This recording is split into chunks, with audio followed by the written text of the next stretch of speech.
नहीं, बिहार में कोई कंट्रोवर्सी है नहीं। वोटर तो वही होंगे ना जो भारत के नागरिक होंगे।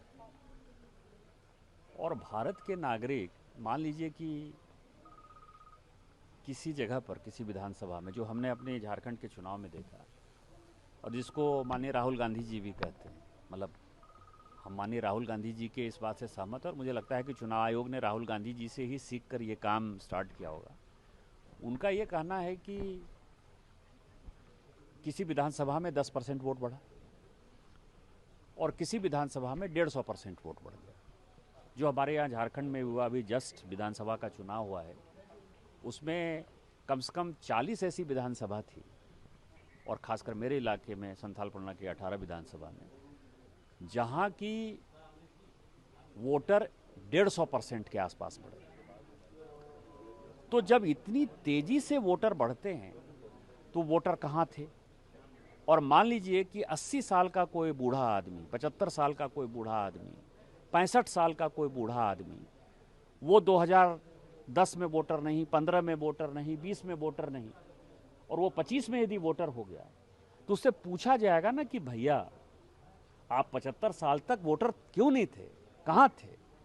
तो यदि ये चुनाव आयोग यदि मांग रहा है तो मुझे नहीं लगता कि इसमें कोई परेशानी है, और भारत का जो नागरिक है उसी को वोट देने का अधिकार है। तो चुनाव आयोग जो काम कर रहा है हम सहमत हैं, और जो राहुल गांधी जी कह रहे हैं उसी को चुनाव आयोग इम्प्लीमेंट कर रहा है। ये बिहार में ही होना है, दूसरी स्टेट में भी इसको लागू करना? मैंने सुना है कि दूसरे राज्य में भी होगा।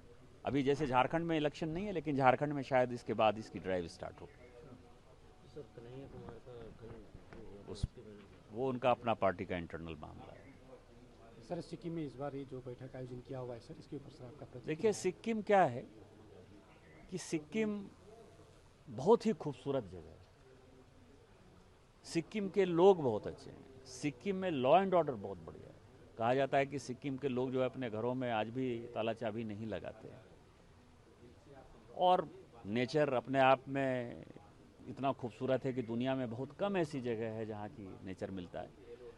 तो इन सारे चीज़ों के लिए हम सभी चिंतित हैं, पूरी पार्लियामेंट, पूरे देश चिंतित है, और खासकर मोदी जी चिंतित हैं। आप देख ही रहे हैं कि जिस तरह का रेल लाइन आ रहा है सिलीगुड़ी से यहाँ, तो 1 घंटे में जो है आप सिक्किम पहुँच जाएंगे।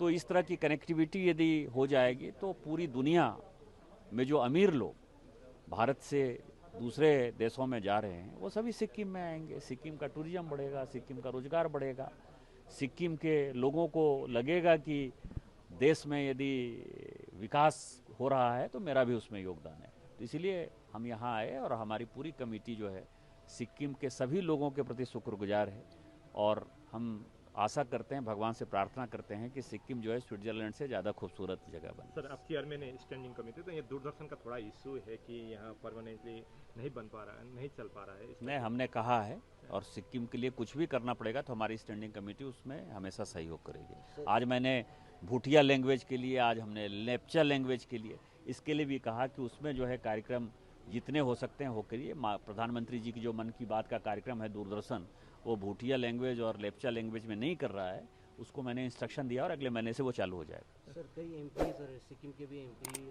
अरुणाचल के एमपी का भी एक डिमांड है कि दलाई लामा को भारत रत्न के लिए, ये बात पर आपकी क्या टिप्पणी है? दलाई लामा को भारत रत्न मिलना चाहिए सर? ये बड़ा ही चीज़ें हैं। मैं दलाई लामा जो है हम लोगों के सम्मानित हैं, और आपको मैं बताऊं कि पिछले 66 साल से भारत के लोगों ने जो है उनको हमेशा सम्मान दिया, और मेरे लिए तो दलाई लामा इसलिए बहुत महत्वपूर्ण है कि मैं जिस गांव का हूँ, मेरा गांव जो है विक्रमशिला है।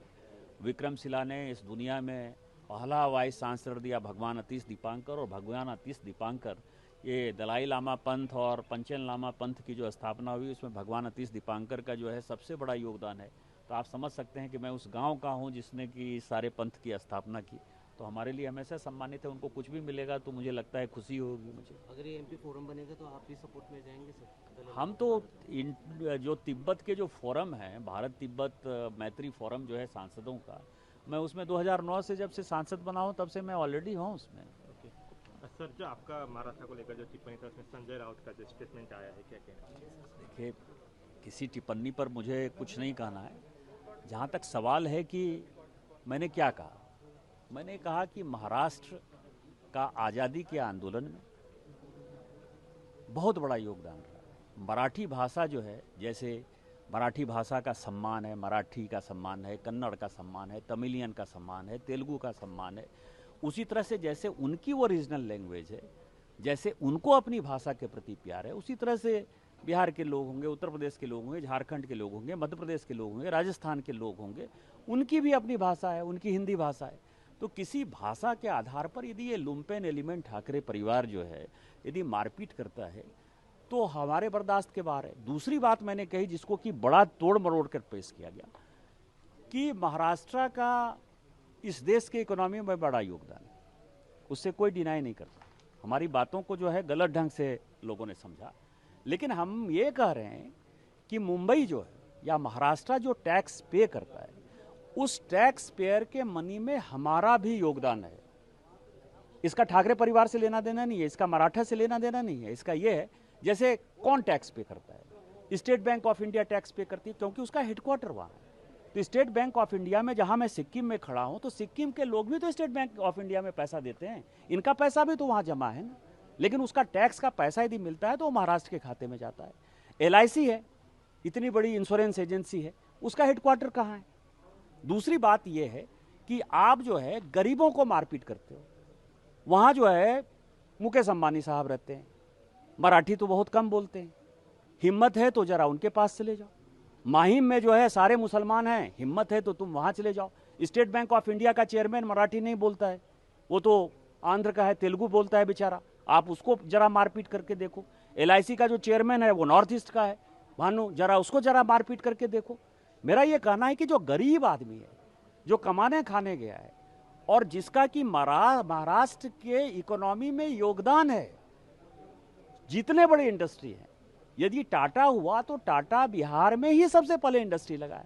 यही तो मैंने कहा, इसमें कौन सी बड़ी बात करी। और मेरा ये मानना है यदि इस तरह के, और मैं अपनी बात नहीं करता, कारण मैं सांसद हूं, मुझे पता है कि मुझे क्या काम करना है, लेकिन यदि आप ठाकरे परिवार, राज ठाकरे और उद्धव ठाकरे को यदि लगता है कि डरा के धमका के राजस्थानी को, मध्य प्रदेश के लोगों को, उड़ीसा के लोगों के, बंगाल के लोगों को, पहले तमिलनाडु के खिलाफ आपको पता है कि माहौल बनाया, गुजरात के लोगों के खिलाफ माहौल बनाया, यदि ये माहौल बनाकर यदि आप राजनीति करना चाहोगे तो राजनीति नहीं होगी। और जब आप इन राज्यों में जाओगे, चाहे आप तमिलनाडु में जाओगे, चाहे आप केरल में जाओगे, चाहे आप कर्नाटक में जाओगे, तो वो सब भी जो है आपको पटक पटक के मारेंगे। मैंने ये बात कही और मैं अपनी बात फिर से दोहरा रहा हूँ।